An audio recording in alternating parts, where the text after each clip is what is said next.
हाँ तो चलिए अब हम लोग एग्जाम्पल थ्री की भी बात कर ले रहे हैं। एग्जाम्पल थ्री कह रहा है the cost of two pencil and three eraser is 9 and the cost of four pencil and six eraser is 18। Find the cost of each pencil and each eraser. देखो यहाँ पर दिया है जो कास्ट है, ठीक है, टू पेंसिल्स और एंड मीन्स ऐड करना और थ्री इरेजर, थ्री इरेजर, ठीक है। इसका जो पूरा दिया है कास्ट वो 9 दिया है और फिर four pencil and six eraser, four pencils, ठीक है, और सिक्स इरेजर, इसका जो कास्ट दिया है वो 18 दिया है। क्या दिया है? 18 दिया है। अब देखिए ये आपका पूरा जो क्वेश्चन था इसकी हेल्प से हमें कुछ इक्वेशन मिलता दिख रहा है कि नहीं। हम लोग यहाँ पर कंसीडर कर लेंगे, consider cost of one pencils X, ठीक है। अगर आपका वन पेंसिल का कास्ट एक्स है तो टू पेंसिल का कास्ट टू एक्स होगा, बिल्कुल होगा। और हम मान लेते हैं कास्ट ऑफ वन इरेजर, ठीक है, इसको हमने मान लिया y, ठीक है। वन इरेजर का जो कास्ट हमने मान लिया y। अब वन इरेजर का कास्ट अगर y है तो बताइए थ्री इरेजर का कास्ट थ्री वाई होगा कि नहीं। तो यहाँ से हमने पेंसिल यहाँ से ऐसे भी समझ सकते हैं ये x माने हैं ये y माने हैं। इट मीन्स दैट आपको two X plus three Y is equal to 9 हो जाएगा। और अलग अलग कास्ट जब इसको आप इसको ना देख करके ऐसे बनाना चाहेंगे तो इसका कास्ट और इसका कास्ट दोनों को ऐड करने पर वो कास्ट वो कितना दे रखा है? 9 दे रखा है। बात क्लियर है। और इसकी हेल्प से दूसरा इक्वेशन जो बनेगा वो हो जाएगा 4x plus 6y is equal to 18। बताइए बात क्लियर, हमारा इक्वेशन बन गया कि नहीं बन गया? कहने लगे सर बिल्कुल बन गया। बिल्कुल बन गया तो हम इसको इक्वेशन नंबर वन कह देंगे, ठीक है। इसको इक्वेशन वन कह दिया और इसको इक्वेशन टू कह दिया। अब इसको सॉल्व कर लेते हैं। कैसे? एक्स की वैल्यू यहाँ से निकाल लेते हैं, ठीक है, फ्रॉम वन, फ्रॉम वन। तो क्या हो जाएगा? Two X plus three Y is equal to 9। तो हो जाएगा two X is equal to 9 minus three Y. तो x is equal to 9 minus three Y by two. ये हमें x की वैल्यू निकल के आ गई, ठीक है। x की वैल्यू निकल करके आ गई। अब हम लोग क्या करेंगे, यहाँ से x की वैल्यू पुट कर देंगे, ठीक है। कहाँ पुट कर देंगे? इसमें इक्वेशन नंबर टू में पुट कर देंगे, ठीक है। Put the value of, put the value of x in two, ठीक है। तो क्या हो जाएगा आपका? फोर, एक्स की वैल्यू क्या है? 9। एक्स की वैल्यू क्या है? 9। आपका देखिए इक्वेशन टू पहले मैं यहाँ पर राइट डाउन कर दे रहा हूँ। 4x plus 6y is equal to 18।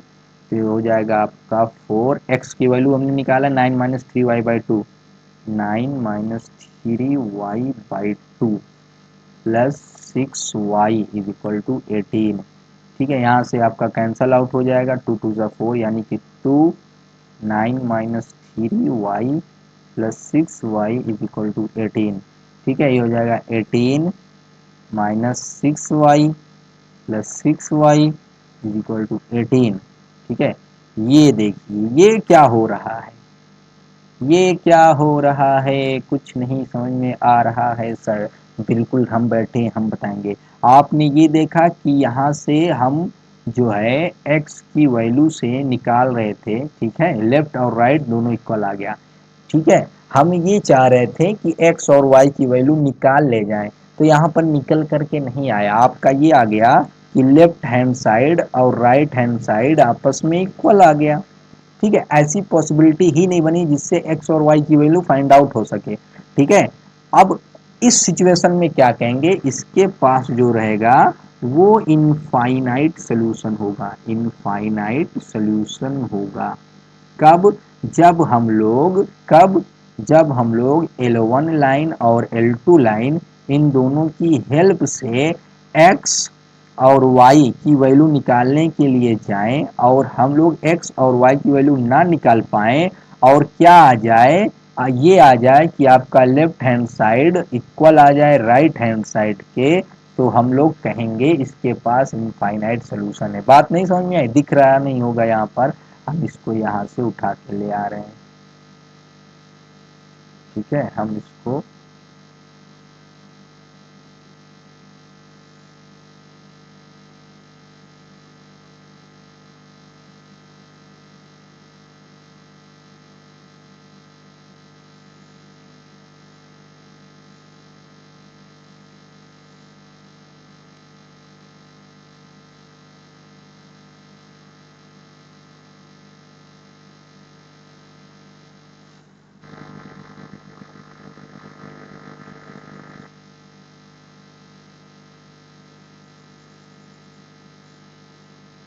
तो यहाँ पर लेफ्ट साइड और राइट साइड दोनों इक्वल आ गया है। ठीक है, हम लोग x और y की वैल्यू नहीं निकाल पाए, तो इस सिचुएशन में हम कहेंगे इसके पास इनफाइनाइट सोल्यूशन है। क्या है? इनफाइनाइट सोल्यूशन है। इट मीन्स दैट x और y की बहुत सारी वैल्यू है। इट मीन्स दैट आपका x और y दोनों इसी लाइन पर, ठीक है, L1 लाइन और L2 लाइन दोनों एक दूसरे पर कोइंसिडेंट करे। इट मीन्स दैट कहने का मतलब ये है, अगर हमें L1 लाइन दी हो और L2 लाइन दी हो और हम x और y की वैल्यू ना निकाल पाए और लेफ्ट हैंड साइड और राइट हैंड साइड दोनों इक्वल आ जाएगा, तो हम लोग कहेंगे ऐसी सिचुएशन में उसके पास इनफाइनाइट सोल्यूशन है। ठीक है, बात क्लियर है कि नहीं? कब? जब लेफ्ट हैंड साइड और राइट हैंड साइड इक्वल आ जाएगा, तो यहाँ इस सिचुएशन में हमें क्या मिलेगा? Infinite solution. ठीक है, बात कर लेते हैं नेक्स्ट क्वेश्चन की तरफ। नेक्स्ट क्वेश्चन कह रहा है two rail are represented by the equation. ठीक है, दो रेल है, इक्वेशन से रिप्रेजेंट की जा रही है। पहला इक्वेशन आपका और हमारा क्या है? पहला इक्वेशन है,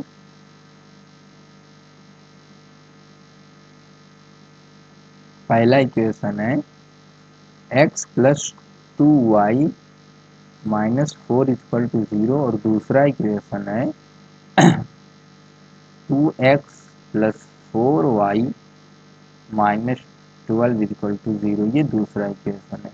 कह रहा है will they rail cross each other. इसका मतलब क्या?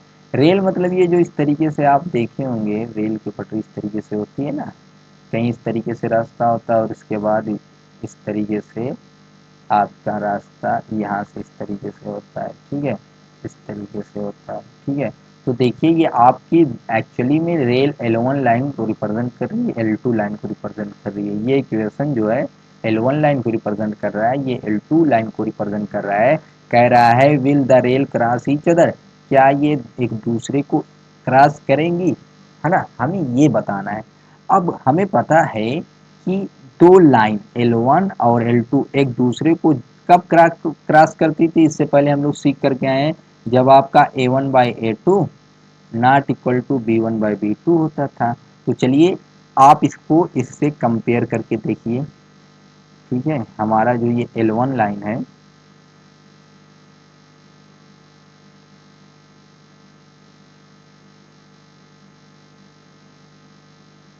ये आपकी जो L1 लाइन है वो A1x plus B1y is equal to C1, और जो L2 लाइन है A2x plus B2y is equal to C2।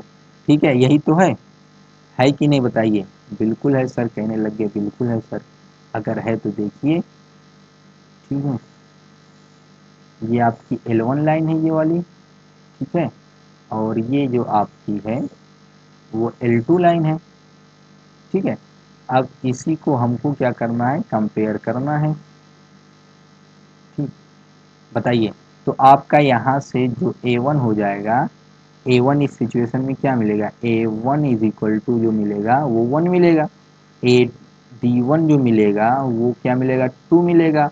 और जो C1 मिलेगा, इसको रेस कर देंगे, और जो आपका C1 मिलेगा, C1 जो मिलेगा वो क्या मिलेगा आपका? -4। ठीक है, माइनस का 4।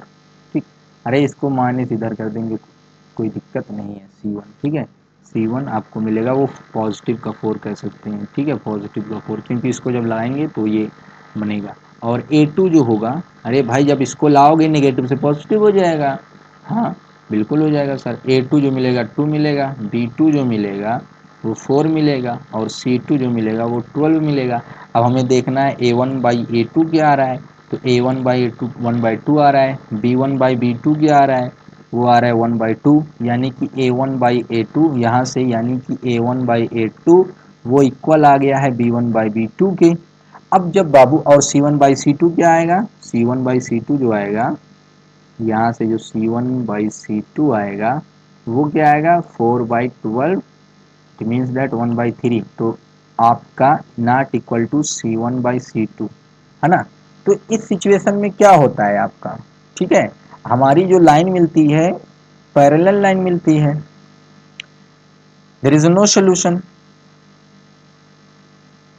लेकिन हमें जो पढ़ रहे हैं हम लोग सब्स्टिट्यूशन मेथड की हेल्प से पढ़ रहे हैं ना, ये तो था आपका पिछला तरीका, ठीक है, रेशियो का कंपेयर करके हम बता देते थे, है ना। लेकिन हमें कैसे करेंगे, इस पर्टिकुलर चैप्टर को जो पढ़ रहे हैं इसकी हेल्प से कैसे करेंगे। तो हमारा जो इक्वेशन है वो क्या क्या है, पहले लिख लेते हैं। x plus 2y-4 equal to 0, X plus 2y-4 equal to 0, और दूसरा है 2x+4y-12, 2x+4y-12 इक्वल टू 0, ठीक है।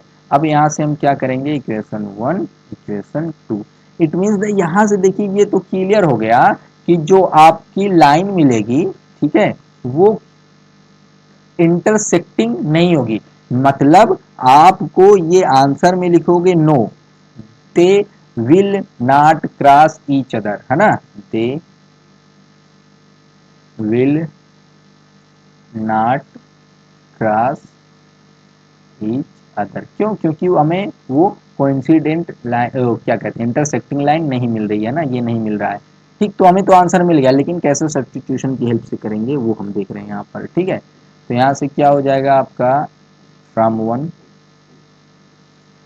तो x इज इक्वल टू हमें मिलेगा 4-2y, ठीक है। अब x की वैल्यू यहाँ पर पुट कर देंगे, put the value of x इन 2, यही तो होता है, तो क्या हो जाएगा 2, हाँ तो चलिए पुट करते हैं x की वैल्यू, तो x की वैल्यू 2 में पुट करेंगे, आपका इक्वेशन 2 यही तो है, 2x+4y-12 इज इक्वल टू 0, ठीक है। तो 2x की वैल्यू क्या है हमारी, 4-2y, 4-2y, ठीक है, और यहाँ पर 4y पहले से ही है, -12 इज इक्वल टू 0, तो यहाँ से क्या हो जाएगा 8 minus 4y plus 4y-12 is equal to 0, ठीक है। तो यहाँ से क्या बचेगा, -4y से 4y कट जाएगा, 8 इज इक्वल टू 12 हो जाएगा। ये क्या, ये तो इम्पॉसिबल है, ठीक है, इम्पॉसिबल रिजल्ट मिल गया ना, इम्पॉसिबल रिजल्ट। यहाँ से क्या ऑब्जर्व हुआ, इट मीन्स दैट यहाँ से ये क्लियर हुआ इसके पास कोई सोल्यूशन नहीं होगा, नो सोल्यूशन, है ना। यहाँ पीछे हमने यही तो कहा था, पीछा जो पीछे तरीका है, हमें जब दो लाइन एक दूसरे को पैरेलल मिल जाती थी तो हम लोग कहते थे इसके पास आपका नो सोल्यूशन होता था। और देखिए पैरेलल लाइन कैसे तो देखिए यहाँ से हमें क्या मिला, नो सोल्यूशन, क्यों नो सोल्यूशन, क्योंकि हमें इम्पॉसिबल सा रिजल्ट मिल गया। जब हम L1 लाइन और L2 लाइन की हेल्प से x और y की वैल्यू निकालें और ना निकल पाए, और लेफ्ट हैंड साइड वो बराबर ना हो राइट हैंड साइड के, तो हम लोग कहेंगे नो सोल्यूशन, नो सोल्यूशन, ठीक है, इसके पास कोई सोल्यूशन नहीं होगा।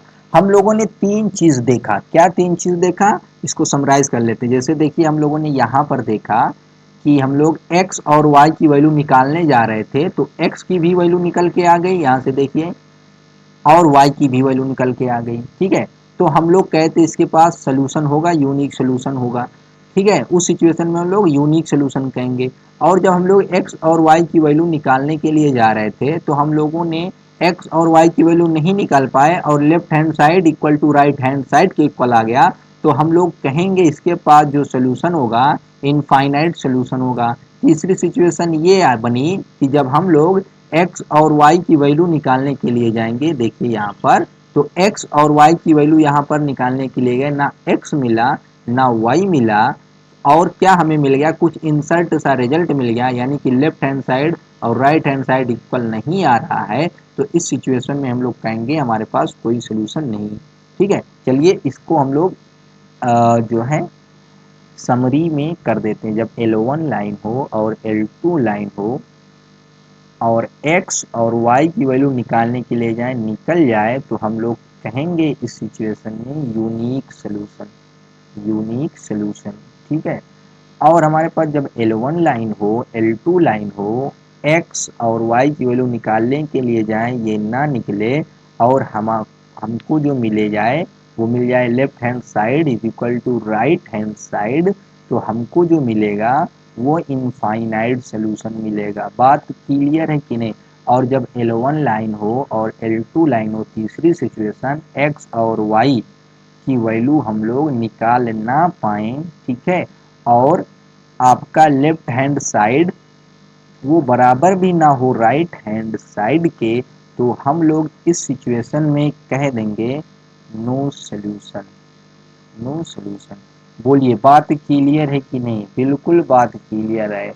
ठीक है, तो आई होप सारी चीज़ें आप लोगों को क्लियर हो गई होगी। अगर कहीं पर कोई दिक्कत कोई परेशानी है तो कमेंट सेक्शन में पूछ सकते हैं, और अगर इन सब चीज़ों को आप लोगों को पीडीएफ चाहिए तो हमारे यूट्यूब हमारे व्हाट्सएप नंबर पर आप कांटेक्ट कर सकते हैं। ठीक है, कांटेक्ट करके आप पीडीएफ इसका पूरा आप लोग मांग सकते हैं।